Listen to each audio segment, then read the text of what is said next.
Welcome back. So this is our third webinar, and this time we're going to do some work, but I just wanted to remind you again about what we've already done, so that if there are bits that you missed from before, you might be able to go back and take another look at those. So in the first webinar, we talked about oral language as a building block for learning how to read and spell, and we worked a lot on the phonological and phonemic awareness skills that really become those building blocks for learning to read.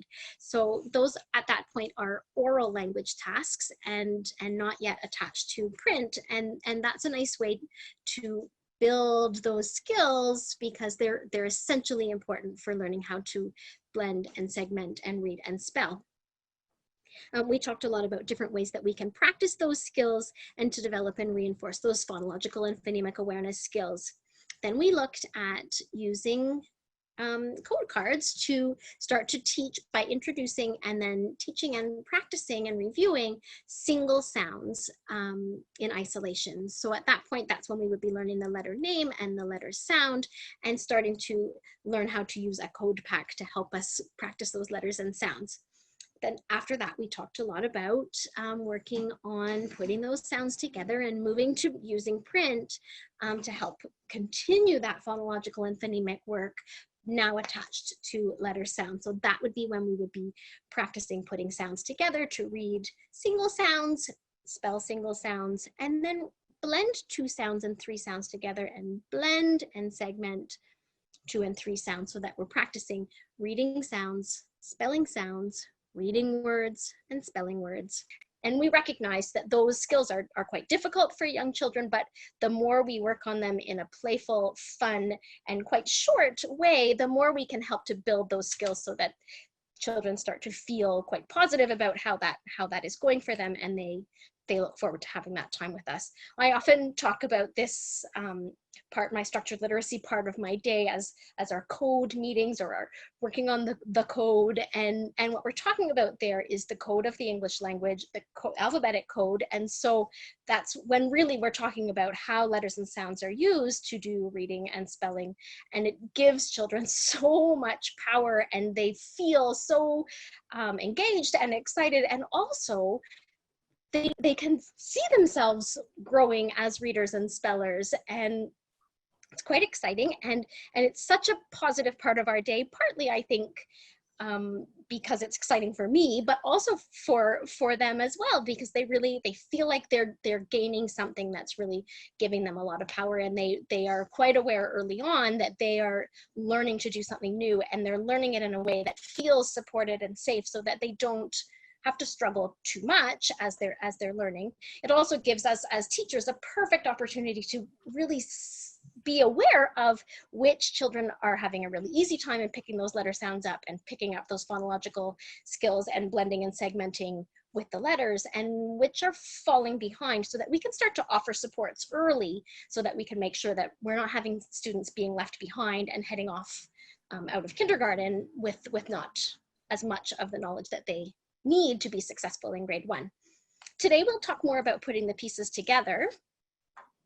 And I want to sort of acknowledge that in every classroom, we've got a mixed bag of kids. We have some very, very strong kids who are ready to go. Maybe they start kindergarten already reading, but we also have some who are not there yet, who maybe know no letters and no sounds, and they don't yet know even the letters in their own names, and that's okay. And those are all our people, and our job is to catch them where they are, be conscious of where they are, and then work to move them forward and help them grow as readers and spellers and readers and writers in our classrooms, as well as, of course, making lovely, nice humans who are nice people in general and in social contexts and play.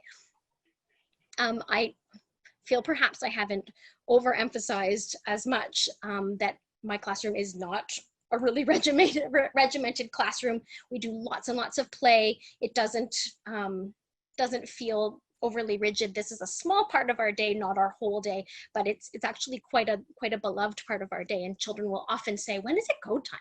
When is it my turn to come for a code meeting? So they are not feeling in any way that this is something they don't want to do, or that they would rather avoid, because they really do find the benefit of it, and they really do find the fun.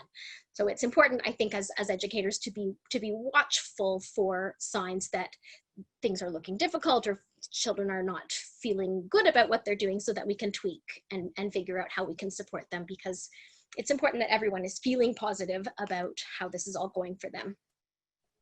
One way that we can honor all of our littles is to make sure that we're using a combination of whole group or large group instruction, small group instruction, and sometimes some one-on-one direct instruction with the teacher. So that's what I'd like to talk about first today. I'll start with talking about large group instruction. So because kindergarten is a 2-year program, it's important to note that some of my students have been with me a full year already and then are coming back for a 2nd year. So they have had a fair bit of instruction already by the time they come back for their 2nd year of kindergarten. That might mean that they wouldn't necessarily need to join the same group where they're learning for the first time a single letter and a single sound. Typically, I try to keep some of those year 2s at the carpet a bit, because they will help support those around them, and they help us all learn what it feels like to be learners together at the carpet. They know the routine already, so they can support that. Sorry. They can support that learning a bit too, and they can also sort of demonstrate that routine. It's important, I think, as well to note that some of those year 2 students, those senior kindergarten students, have perhaps not caught all of the bits that we maybe would have covered the year before. So for some of them, they're getting that information again freshly, as though it's never been introduced before, and that is really empowering. I think it's important to think about, if you didn't get it, a review is not enough. It's important that what you get then is the full picture again, so that you have another chance to grasp it that second time. So my daily instruction at the large group level is every day, very short. I can usually get in between 6 and 10 minutes at the very most, and we get our whole little lesson in that much time. So it's quick and it doesn't take very long, and it's just a part of all of the other things that we're doing in our day. We start that code time with the whole class with a quick game of some kind that lets us work on our phonological skills. And so I might throw children little words like, tell me the first sound that you hear in the word fudge. Tell me the last sound you hear in the word cake. Tell me what sound you hear in the middle of the word hat. Oh, I'm going to throw you a word. See if you can put it together and tell me what the word might be. And then it might be oh. And then I'll wait. And they are getting very, very good at this point at working on those, putting those little pieces together, those little phonemic pieces, and putting them together and telling me that the word is snow. If I notice that they're not keeping up with that, then it's easy to back that up and do some more activities with just 2 sounds, or to get even bigger pieces like syllables and say, oh, tell me this word, cup, cake. Cupcake. So they get those, and they get lots of opportunities to practice at the beginning of our lesson. We move from that quick little game. I might do 3 or 4 words. They're very quick, doesn't take very long. And then we work quickly at practicing reading our sounds. And I have my code pack. I hold it up, and the children will just say those sounds. It's amazingly fun to watch, because some children know them, and the children who don't yet know them are still learning from those around them, because the sound of all those voices saying the sound of the letter on my card is flooding their brains with that information at the same time. So they are ready to hear something from that lesson, even if they're not yet ready to learn all of the letter sounds quickly and efficiently. So first we'll do our phonological activity, then we'll read our sounds, then I'll turn my pack around and I will dictate sounds so that students can practice writing the sounds down. That's spelling sounds at the single sound level. So I might say, oh, write down, write down, k. Do you know another way to spell k? Write that one down too. Oh, write down ch. So I give kids a chance. We don't do all of them. We might do a little handful that give us some practice. I always try to do my short vowels because they're tricky, and I always try to do some of the newer pieces of code, or the ones that still seem to be stumping some of us, so that we get extra practice with those ones that might be hard for us. After that, I'll start putting two sounds together, and we'll practice a few little sounds to blend like that, two sounds. And we'll just blend those two together. Aw, t, ot. Knowing that for some of my littles, that might be very difficult, and two sounds might be more than enough. T, ot. Let's do one more. Let's do this one. Ag, ag. I'm modeling for little ones who are not quite ready yet to know those or be able to blend them together on their own, and every chance they get to watch that modeling is one more time that they're hearing it, so that they can start to get that skill within their own skill set as well. And my little ones who already know all those sounds and are ready for that are helping to model then. So that works very, very well. It's fun because I can give lots and lots of positive feedback, and I can be careful about where children are sitting close to me, so that I can make sure that the ones who need extra support sit closer to the front, so that I can give them a little extra boost when they need it. And the ones who don't need very much support can sit farther away, so that they don't need as much guidance from me. I also then can use my words when I'm practicing spelling words. I can help my littles at the front, but I can also actually extend for those ones who are sitting further back. So I might say, at the front, we're going to write the word up.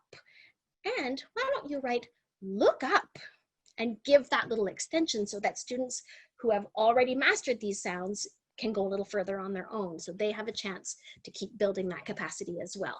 This is at the large group, so it's important then for me to be differentiating for the different needs that I can see sitting in front of me. I can watch those little ones as they're printing and recognize that, oh, this is hard for her. Oh, he's going really quickly. And that helps me make my choices then for my smaller group instructions that are coming up. It's important, I think, to think carefully to ourselves, why this child, why this learning, why now? Keep it in our minds, because we know that different children need different things from us, and it might be tempting to believe that not everyone needs to be in that large group at the same time. I use large group instruction for a few reasons for this code time in our day. One of those is that I can't get to everybody on a daily basis in small groups and one-on-one. I don't have enough time. There are lots of other things that are happening in our day. So I know if I've done a short code lesson with my whole class every day, everybody's had some practice, even if it's not their day for a small group instruction. So that's important to me. That daily little dose to practice really makes a difference for a lot of kids. And for our little struggly guys, it actually is really important for them to practice every day. Those are those ones that you'll work on something and then the next day they won't remember anymore. Those kids need that reinforcement over and over and over again. And my best bang for my buck is to make sure that I'm getting to them every single day. And whole group instruction or large group instruction lets me make sure that everybody's had at least a little hit of what we're working on every day, so that they're not sliding backwards when they have their day off. Already we often will see that after a weekend or after an extended school closure, and so it's important to note that when we have daily practice like that, we actually are building up that skill and that capacity, and helping those little ones to make sure that those sounds and those letters are moving into their memory in a way that will let them hang on to them for a longer time. Some children are learning different things from that carpet meeting with a larger group. Not everyone in the first crack is getting all of the instruction that I'm providing that is specifically about letters and sounds and blending and segmenting. Some of them are learning to learn within a group, and some of them are learning to sit nicely beside someone else, and some of them are learning to work on sentences, and some of them are learning what it sounds like when we're doing a code lesson, or what it sounds like when that letter card shows up in front of them. And so even if they don't yet know it, when they can see that M shape or that H shape, here's H, if they can see this shape and hear everyone around them saying all at the same time, it helps to flood their brains and make sure that that sound is attaching to this symbol, even if they're not quite ready to learn that one yet.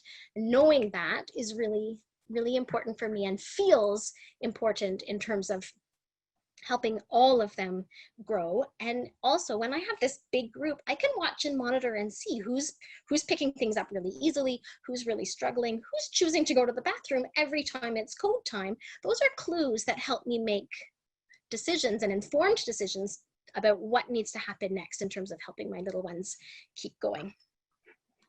Just a note about special circumstances. There are sometimes little people who are not ready to join us at the carpet, and this time can be very, very, very challenging for those little ones. And then if we really push it and try to bring them over, it sometimes can make the time really challenging for everyone else. So it's important to notice that if we have a little person in our room who is not yet at a point where they can join us at the carpet, that's fair, and we are going to build that capacity somewhere else with those little ones. As well as my large group instruction, I also will do small group instruction. I'm careful about my groups because I really like to ensure that I've got children who are ready to learn together, and I can keep that lesson really, really targeted and direct. I like to meet their needs exactly where they are and really practice skills that I've noticed are difficult for them or help them build capacity to do more. My groups are flexible and fluid in that people are able to switch to a new group if they've sort of surpassed what we're doing in that group, or if they actually are having a hard time, we can back them up. I've sometimes had students choose to be, or with a little guidance, choose to be in two groups so that they can start to bridge the gap from one to the next and then make a leap once they've got some extra sounds. And that's been quite effective as well. It's very similar to guided reading in a balanced literacy program in that I have my little group, they know who they are, and if you've already done guided reading, it's not a huge leap to switch to this kind of an approach. And I always call my small groups my guided instructional groups, because that's exactly what we're doing. And they are not all reading the same text, but they are all working on the same code at the same time and building together what they know. These groups often then will choose to write together or choose to work together for other things because they all know the same code, and so they can work together to help each other with their spelling. This small group time can be more in the ballpark of 10 to 20 minutes, so a little longer, and usually about 5 or 6 kids in a group at the most, so that I can really, really choose my words carefully and really start to stretch them. When I'm making choices about my small groups, I try to think in terms of starting with my year 2s, my senior kindergartens, because I want them to either have more than they might be getting at the whole class or larger group instruction, knowing that they already learned a lot of that last year, or the ones who are a little bit more struggly need that extra time. So it's important. Often what happens is my little year 1s will say, when is it my turn? When do I get to come?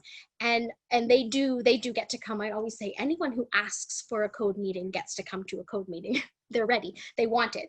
And then often what will happen though is that the little ones will actually pull the chair over and just tuck up to the table. And when we'll sort of say, oh, it's this group right now, and they'll very quickly say, well, I'm just gonna watch. And they quite happily will watch, and the next thing you know, those little fingers are reaching over and choosing a marker and choosing a little whiteboard so that they can do some work too. So it's quite fun. It feels like a little party time when they get to come, and it's really important, I think, for anyone who wishes they could come to a code meeting to be able to come.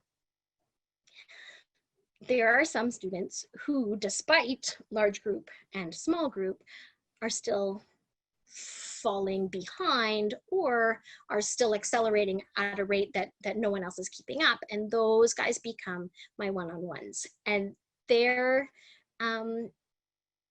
quite delightful because my one-on-one meetings can be extremely targeted. So if I notice that so-and-so can segment with support but cannot yet blend, that's exactly the skill that I will work on, and I will leave a lot of other things behind so that I can make sure that I'm really targeting exactly the skill that we need to work on. They're neat to watch because They often are the little ones who are avoiding carpet time when it's code time, or they sit way at the back so that we can't really see their whiteboard, or they sit right at my knees and they cling and they wait for me to print every letter before they print it. Those are all good clues that they need a little extra support. And I think it's important to note, if the whole class is doing that, that's okay. If you have a handful of kids, 1 or 2 or 5, those are your ones that I think you need to pay close attention to and give that little extra boost. There's nothing nicer or sort of more delightful than that moment when you can say to a little person, I've noticed this maybe looks hard for you. Are you feeling like it's hard? And they have then that opportunity to notice and agree that yes, it maybe does feel a little bit hard, and then to be able to say to them very clearly, I know how to help you. Would you like to work with me a little bit, and we could just be the 2 of us, and we can work on this so that it's not so hard. And it's such a gift, I think, for us to know what to do to help and support these little struggly ones, and to give them that sense of confidence that we know what to do, we will help them, and they will move along and get going, instead of expecting them to struggle along and struggle along and struggle along indefinitely, because we keep sort of thinking they might catch up on their own. If they're not keeping up, they're unlikely to catch up on their own. And a little boost for a few weeks of one-on-one short meetings with an educator can sometimes be just the thing. Those little boosts then can really give those kids that feeling of confidence, and also that feeling of competence, because again, there's lots and lots of positive feedback to really boost them up and give them that chance, so that some of them need us to nod and at every letter as they print it, or great work, like really, really boost it for a bit, so that they can start to feel that confidence that they do know, and then we can fill in the gaps where we notice that maybe they have some gaps. So we might notice that they don't actually know the letter sounds at all, and that's a good place to start to really target that instruction. Or maybe they really are struggling with print formation, and that's something else that we can do in that one-on-one time, that's not then singling them out in a larger group. It's one-on-one, it's short, it's quick, and it's very, very, very detailed for what they need. I typically aim for 7 to 10 minutes, maybe about 12 with my one-on-ones, and I try to do them every single day because it's absolutely essential for them, so that they can then benefit from large group instruction and small group instruction. For these guys, I often will use tidy up time, or a few minutes right after recess before everyone else is ready, because these are often also our little ones who would really rather be playing and would choose not to come at all if it were really up to them.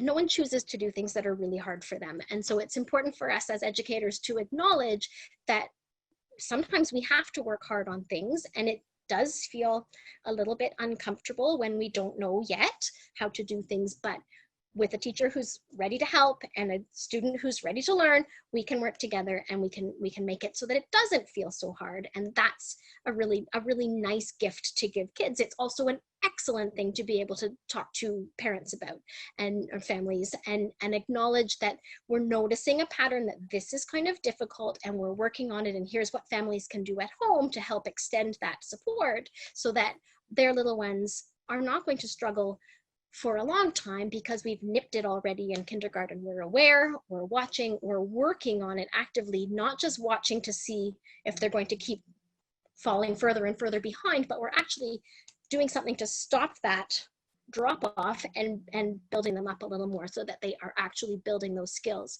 We need to recognize that some of our littles will learn things after 2 or 3 examples and a few tries, and they will take right off, and others maybe need hundreds of opportunities to practice.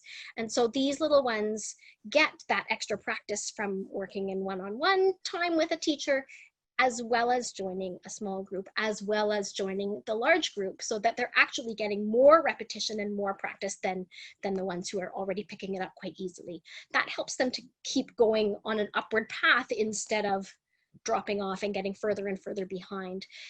I think we need to be frank about the fact that in kindergarten, the gap is quite small when we're thinking about our little ones who come to school and who only know a couple of letters, and the ones who come to school and know all 26. That gap is still quite little. We might have, but not very frequently, little ones who are already reading chapter books and are already doing all kinds of very literate things. But the fact is, if we wait, that gap just continues to get bigger and bigger and bigger until it feels absolutely insurmountable to these little people who have struggled along for a long time. If we can nip that when the gap is very, very small still in kindergarten and start to build that extra support in early, we actually can build these little humans who are ready to be more successful.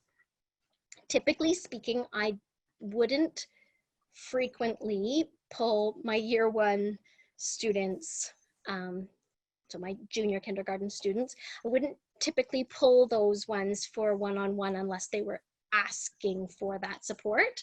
I really try to save that because that time is super valuable. I try to save it for my little ones who have heard now 2 times the whole spiel about how letters work and what the letter I looks like, and we say itchy, itchy, like all of that instruction. And if they still have not quite grasped it after 2 full instructions and whatever other little things we've done in small group and extra practice, those are my ones that I think appear to be struggling. I recognize that some of my little year 1s or my little juniors are hearing all of these things for the very first time and have never, ever, ever thought about letters before.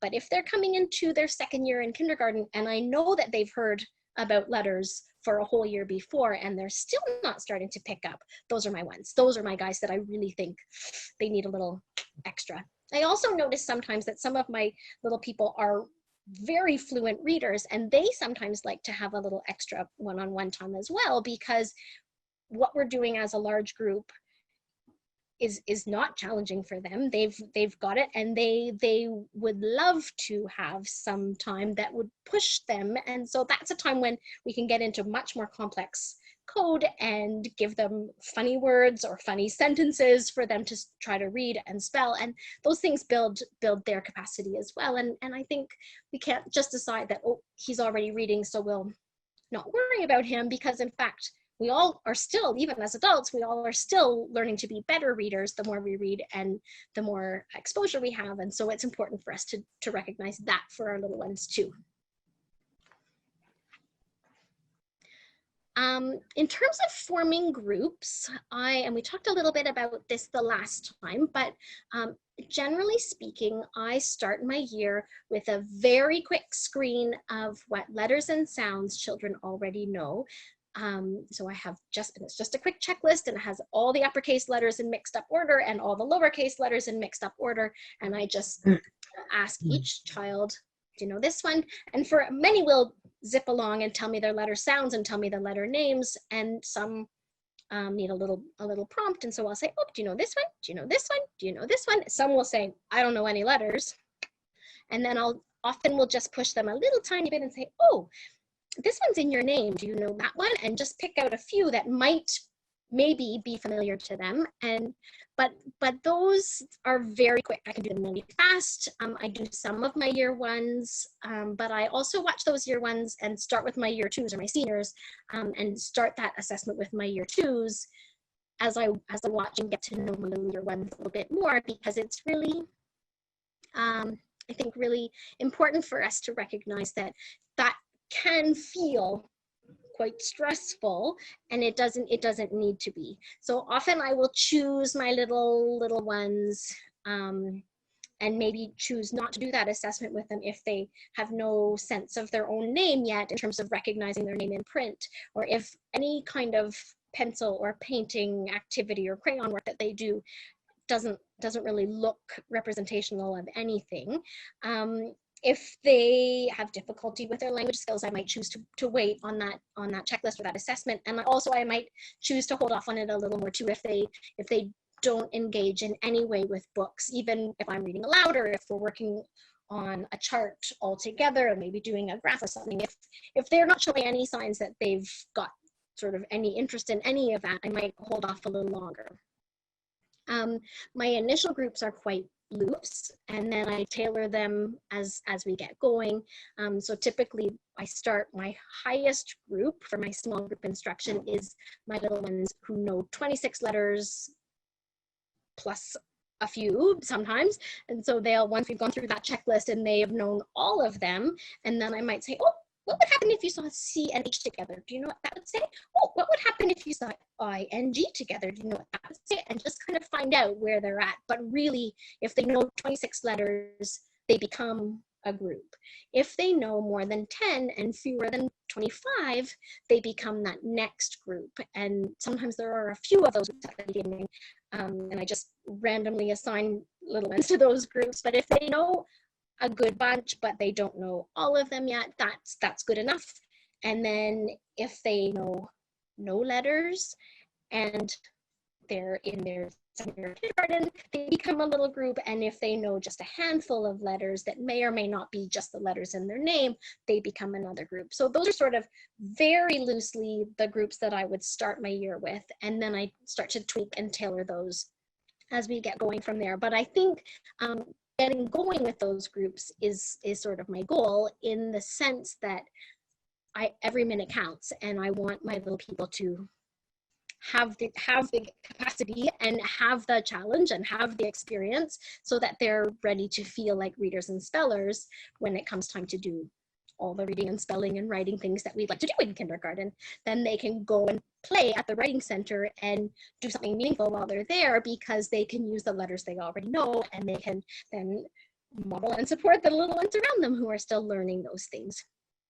So that's my initial grouping, and then I just watch. And so as I'm teaching, I will ramp kids up, ramp kids back, feel them out. Sometimes I'll have a little exit task as they finish a group with me. They might have a job to do that might be 2 or 3 tiny little words with little pictures beside them, and look at the little picture of a hut and then write down the letters to spell hut. And then they might look at the picture of I don't know, a pop and like a popsicle, and then they have to write down the letters that go with that. So those little kinds of jobs also give me lots of information, because if they actually aren't able to do that without me sitting next to them, that's a different kind of level of competence than the ones who have got them and can whip those off really fast and hand them in. So those things are useful for me. I don't do them every time, but certainly I will give them a little job to do once in a while, so I can find out what they can do on their own as I move on to a new group and they sit at a table close to me, so I can help if they really are stuck. But I don't want to help them to the point that I have to sit next to them for them to do it. That's I think, to me, at a point that they're not ready to do a little exit job yet, and we do that job together as part of our small group, instead of having them go off and try to do something independently. But the goal is that independence, that being able to use the code and the sounds they know to write something on their own. So that's, I always am sort of checking to find out if they're there.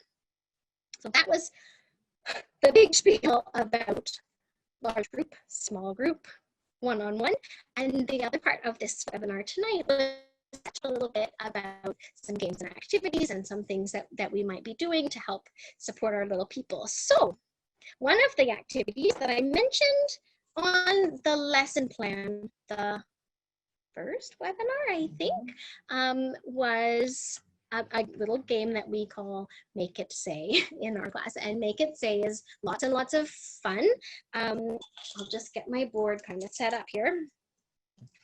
What happens for Make It Say is that I will offer a little assortment of letters, and I will offer, sorry, almost there. There we go, all set. So Make It Say is a game, there we go, that lets us work on manipulating the sounds. And so I will say the word ham, ham. And then I might tell them, okay, I'd like us to try to change the word ham and make it say the word ram. And sometimes we can do that really, really fast. The little ones who can take one quick look and do a quick switch. Other times it's much harder for them, and that's okay. Make It Say is fantastic because it lets me really tailor how difficult the task is going to be. So we remember from the first webinar that hearing that beginning sound in order actually much easier than hearing the ending sound or the middle sound. Those first. So the little teeny tinies who are just beginning to hear those beginning sounds, I can use beginning sound a lot and keep switching it out. So I can say, oh, let's change RAM and make it gam. It can be real words. I don't try to use real words, but they could be non-words too, and that would be okay. So here we've got the word ram to make it a little harder, to make it say the word rag. So I can make that as easy or as difficult as I want, because I can say rag and stretch that sound so they can hear it, or I can say the word rag and really clip it short so that they really have to work. So I can tailor that a little as I need to make sure that my group is really able to do that. So then they have to scan. So I've told them this one is RAM, but they have to scan all the other choices and choose the one that they know says that good sound. So with my little support, not as strong as struggling with this word, I can really, really help. I can really support them as they're learning. So I watch carefully. I'm going to point to each sound as I blend them together. And then I'll say the new word and blend those ones together. And you notice which letter isn't saying the right sound. So watch. Ram. Now I should change it so it says G. Okay, here we go. We're changing the word rag to make it say the word rug. Ooh, this one's tricky. Now we're working on that middle sound, the vowel sound, and I might tell children that, oh, listen, this time it's ag, changing to ug. That's the vowel sound in the middle, so we're going to use the yellow card. I can really build that up and support them if they need it. I can also say, oh, can you change the word rag and make it say the word rug? And really give them a chance to work on it on their own. So that sort of is the flexibility of this activity. So, rag, change it into rug. Egg, rag, ug, rug. Okay, up we go, and down we come. So that is how Make It Say works. It's really fun. The kids love it, and it's also a great sort of task to do because only one sound is changing each time, and we can make it easier or more difficult as we need to make sure that everyone's being successful with it. Sometimes I'll also do a similar game that I call hoops, because often I might have my word be, okay, I'd like you to write down the word. Let's write down the word fib. Oh, do you know what a fib is? It's when you don't tell the truth.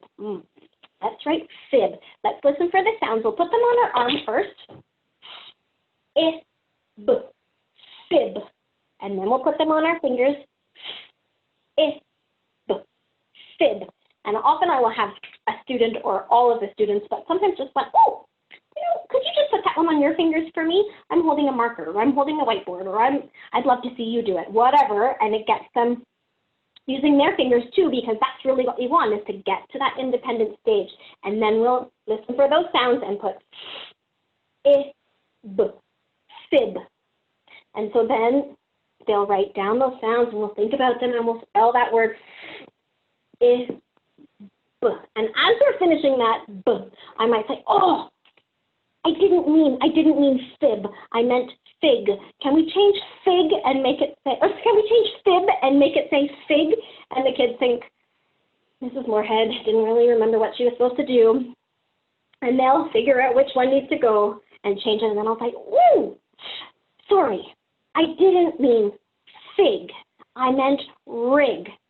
Can we change it? Yes. Okay, and more giggles, and then we'll change it again, and then, oh, I didn't mean rig. I actually meant rug, and I keep changing it. I can sometimes get children to do 9 or 10 different words by changing one sound at a time on their whiteboard and thinking, Mrs. Moorhead, what is she doing?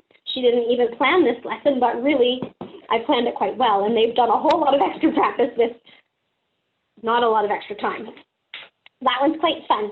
Another one to do that's really fun is playing teeny tiny games of cards like Go Fish or Memory. We often use those ones with our reading buddies because that's a great way for our we have children in grade 3 who are reading buddies with our kindies, and so they are able to practice sounds or practice little words with their reading buddy. So it could be as easy as maybe 4 or 5 different little sets of pairs of cards that they could then, you know, oh, do you have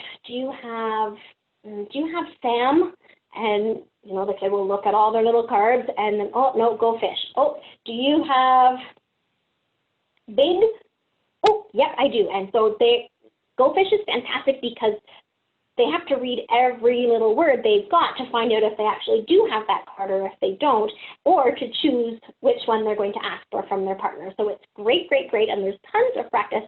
And if it's not a lot of pairs, the game only takes a few minutes, and that's really handy too in a classroom. Similarly, you can do the same thing with a memory match game and flip and read, do they match, yes or no, no, flip, and carry right on. So that one's kind of fun too. We often will play a game called Read and Wipe. And so again, we'll pull out our marker. Sometimes I'll prep it ahead of time. Sometimes one of my small groups will prep it ahead of time. And so we might have, let's do,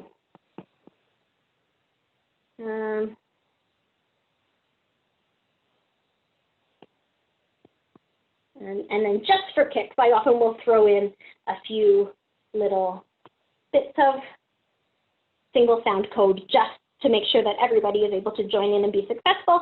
And then so Read and Wipe, I have one student who comes and they're the wiper.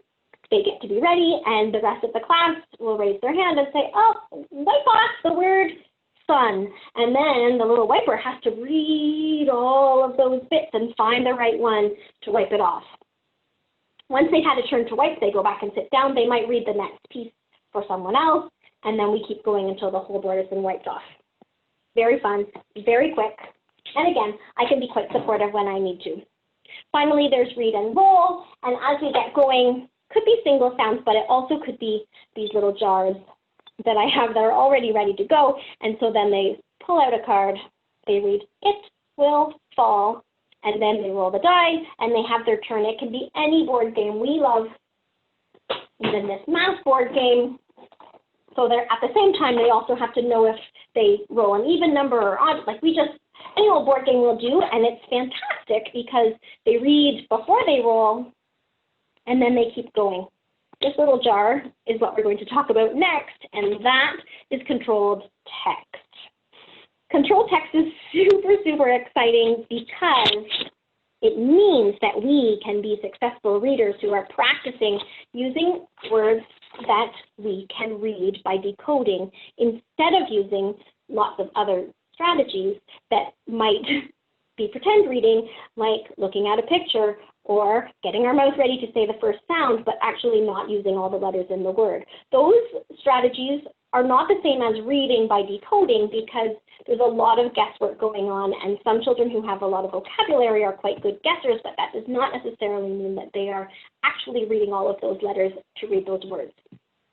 Controlled text is like a decodable book, but in some cases it doesn't need to be a whole book. And certainly in kindergarten, we need to be aware that that act of decoding all of the sounds in a little word or in a short phrase is a great deal of effort for our little ones who are just beginning to be able to blend those sounds together. It's a lot of work. So asking them to read an entire book, an entire decodable book, is quite exhausting. Instead, I like to have them do little bits.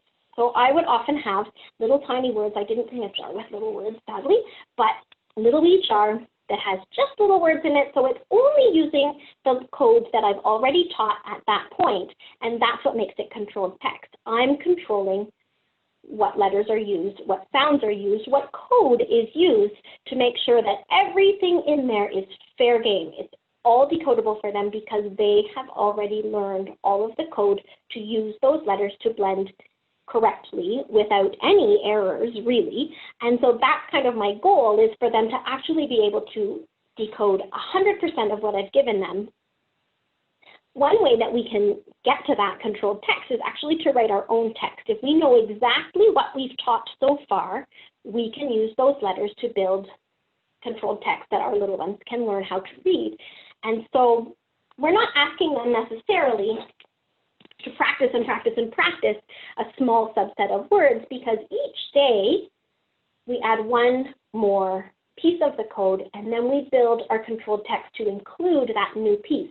So at the beginning, they might only be able to read a few little words, actual words, and lots perhaps of non-words, but they might only be able to read a very small little set of words.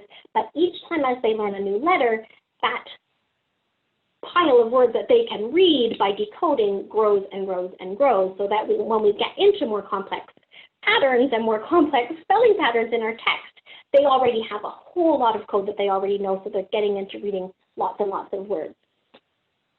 I often will use my controlled text as home reading, and so instead of sending home little books, I often will send a little Ziploc bag with a bunch of little strips in it, and that's what they would take home as their home reading. So all of my little strips are entirely decodable, given the code they've been taught to that point. So that's really, I think, very, very empowering. And when they're looking at these little strips, you know, this is from, we've just learned all, and so this one has a, tall, wall. There is no picture, there is no extra support. The only support they've got are the letters that are there and the code that they know already, and that's exactly what they're using to read that word. So those little words. So that's what they would take home. Sometimes they come back. I don't laminate them because sometimes they don't come back, and that turns into a big ordeal. Instead, I'll send them home. If they come back, great. I can send them with someone else. If not, it's one page on the photocopier, and then I just chop them apart. For a long, long time, I used to write my controlled text on a sheet of chart paper and then cut it apart and send it home at the end of the day after I had used it during my lesson. And then I quickly now have discovered that it's actually quite handy to have all of that controlled text written and saved, and that's been a delightful gift of the pandemic, has allowed me to build quite a bank because I've been working on this throughout the school closure time, and now I've been building up what I've got typed and ready to go. Can I actually ask you, because I've seen you do this other times, could you take like your 5 sounds and show how you would determine what would be the words from that, and then show when you've got a 6th sound so that people could actually maybe see how simple in the beginning. This is not my actual beginning. Right. It's kind of annoying, but it can even be very small, even just with one vowel. Yeah. So let's say, I've seen you do this other times, and it's very good. I think it really explains it well. Okay, so imagine now we've got short I, we've got S, we've got M, we've got F, we've got T, we've got D. Did I miss any? So if that's what I've got, that's the only code I've taught so far, then I can use these letters and only these letters to start to write down some little words that my little kid learn to read.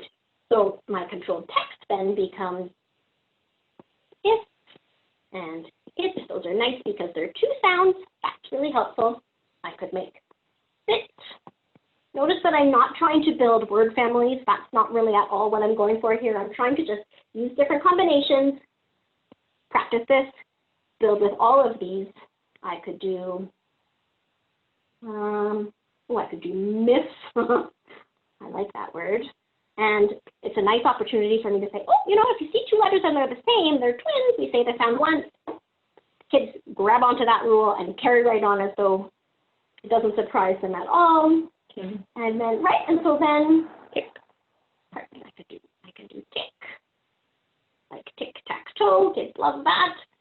And so that's the beginning, right? And so then I've got these little words that they can then read. And then the next day they come to school, and that's the day that we're going to learn, apple, apple, hooray. Oh, we could have done is back here too. And I will say is with a teeny little star beside it because they can sound that word out, but I want to make sure that when they say if, I say, oh, you're right. Now let's say it like is, because when we speak, we say it with more sound back there, but you're right, it's okay. Fantastic. And then as we get this new piece the next day, I start to add that one in. So now I can do cat, I can do cam, I can do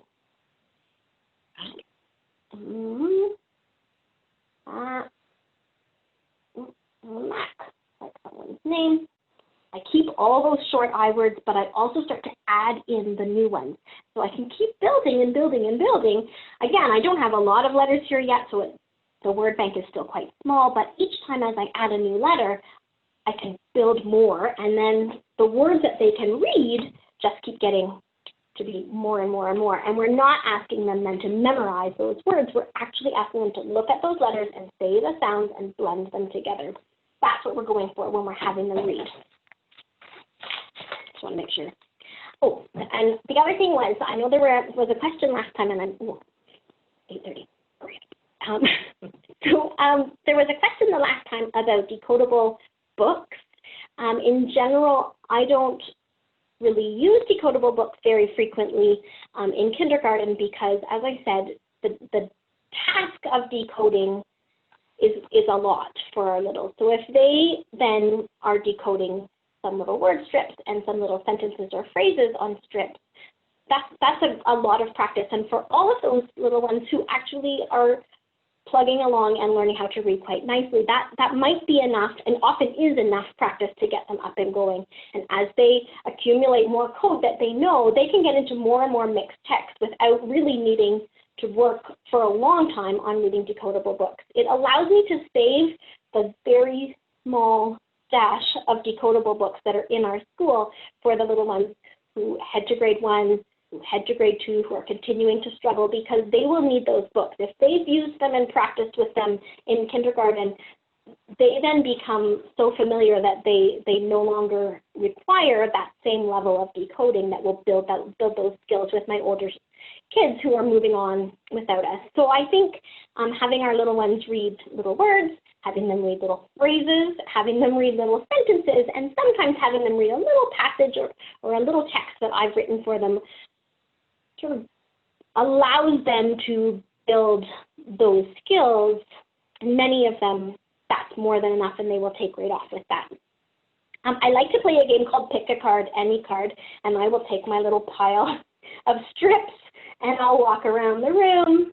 Sometimes I'll do it with single sounds, sometimes I'll do it with just little words, sometimes I'll do it with longer phrases, and I might sidle up beside somebody at the stand table and say, pick a card, any card, and they can pull one out. They read, oh, flip that cup, and then give me back the card, and they go right back into the sand and carry right on. It's a teeny interruption in their day, but it gives them that little extra practice. Quite fun. They don't mind. They find it quite funny, in fact, when I appear beside them with this fan of cards, because pick a card, any card sounds pretty fun. When you're writing your own controlled text, I think it's important to think about what you've taught and then build from there, and know that they don't necessarily, certainly in kindergarten, they don't necessarily need a huge bank of words to practice, because each time they decode across a word, that is the practice. That is what we're asking them to do. It's important to scoop from everything you've already taught and emphasize that new stuff so that they're getting more practice with those ones that are newer and maybe trickier for them. It's important to mix and use all of the vowels, the short vowels that you've already taught, so that they're holding on to all of those pieces and being able to use them for reading and also then for spelling as well. Which is really, really helpful. I think one of the handouts I gave you was called Read and Spell with TH, I think, and that's what I often will sort of prepare, is a little bank of words, a little bank of phrases and sentences, and I like to call them Read and Spell because they're entirely decodable with what students have learned up to that point, so that when I'm asking them to read those, they can pound their way through them by decoding sound by sound, but I also could ask them to spell those same words and same phrases because they still use all the same code that they've already learned how to use, and we've practiced with single sound, sounding out, practicing together, so they're fair, and I'd like to offer those up. The IDA website has lots of resources and suggestions for decodable text on the website, and it's under the tab What Works and then Decodables. So if you're looking for some decodable materials, that's a good place to go. But really, I think consider starting to maybe work on writing some of your own controlled text as well, because it really is the best way to tailor to exactly what our little need, and it doesn't ever have something in it that isn't supposed to be there because someone else wrote it. If I know exactly what letters I've taught, and I can make sure that when I'm offering. I think the other thing is sometimes it's important to be aware that as strong readers, we sometimes will skim right over something that actually is not decodable to our littles, like the letter I standing by itself to say I, I hit a cat. Oh, that's terrible.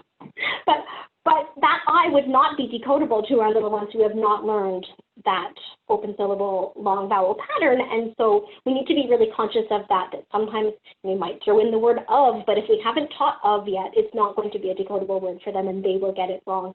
The goal is to try to get it to a point where what you're offering them doesn't have anything in it that they have not seen or been taught already. And then you can really insist that you're looking for 100% accuracy because they can. I think. Oh, one other thing. Sorry.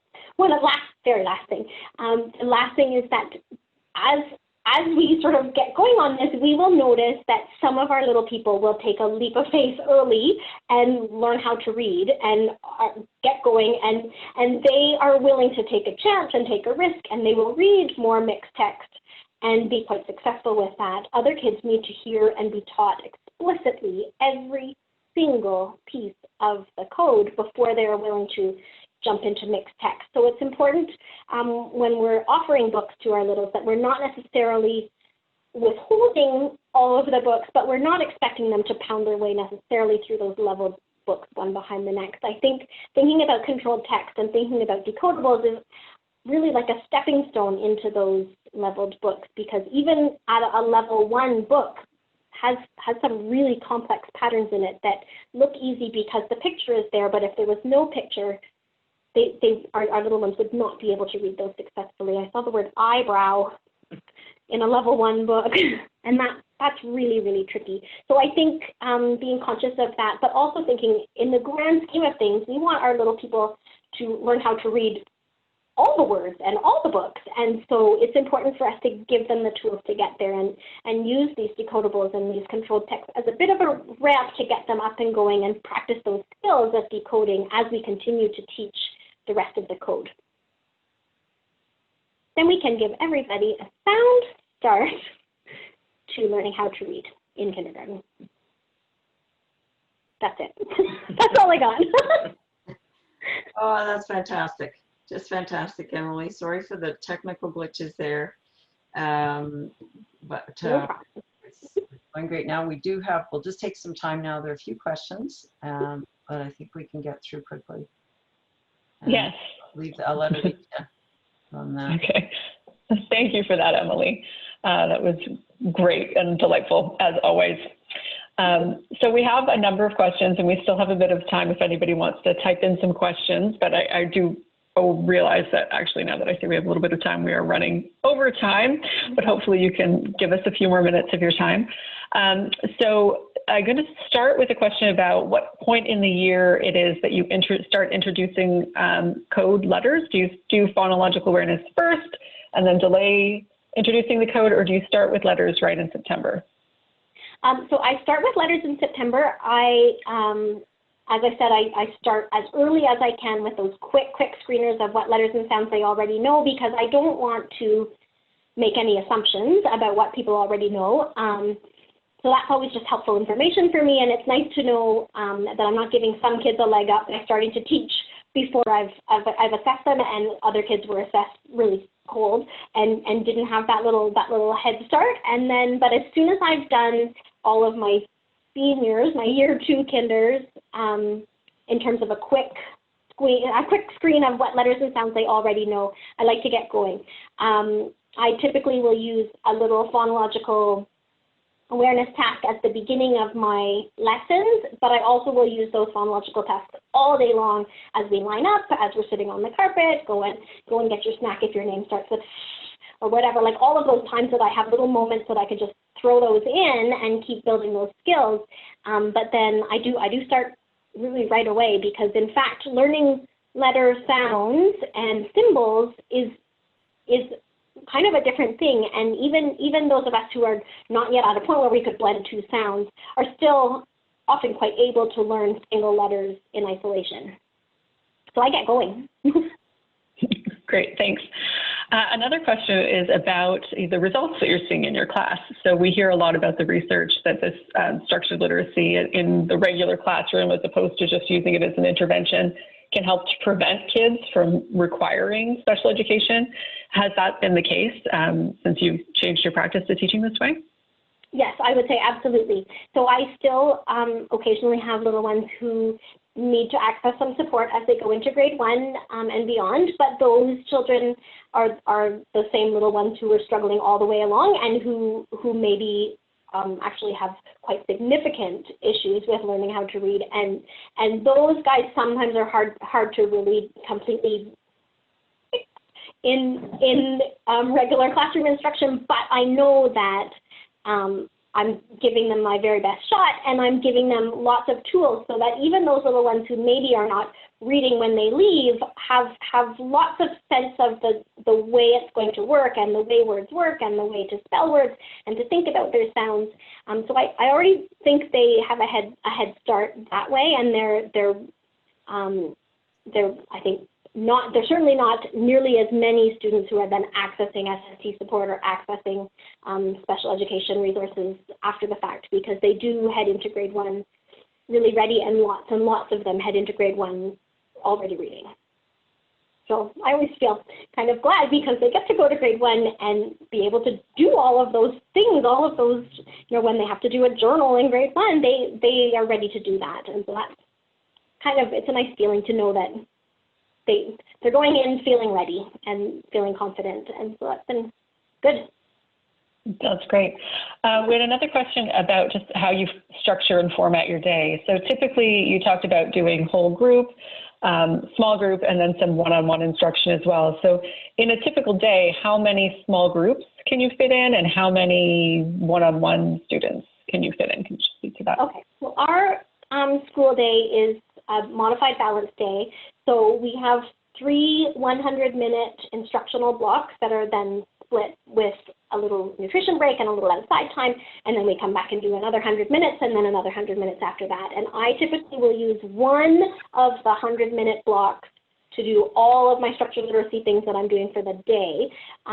Generally speaking, I will do a large group time that might be maybe 10 minutes at the most, and then I can typically do 2 small groups, but that's a bit flexible because it depends on how many one-on-ones I'm doing, because I would rather dig in with those one-on-ones and make sure I'm getting them in, and I don't like to interrupt the playtime for those little ones who are really struggling, because that hurts their feelings the most, is if they actually feel like they're missing the thing they want to do something that's really hard for them. That's not fair.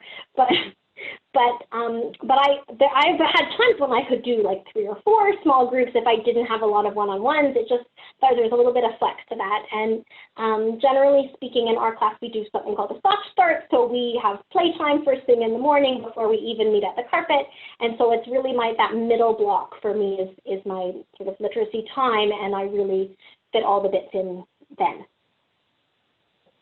Does that make sense? Great. Yeah, absolutely.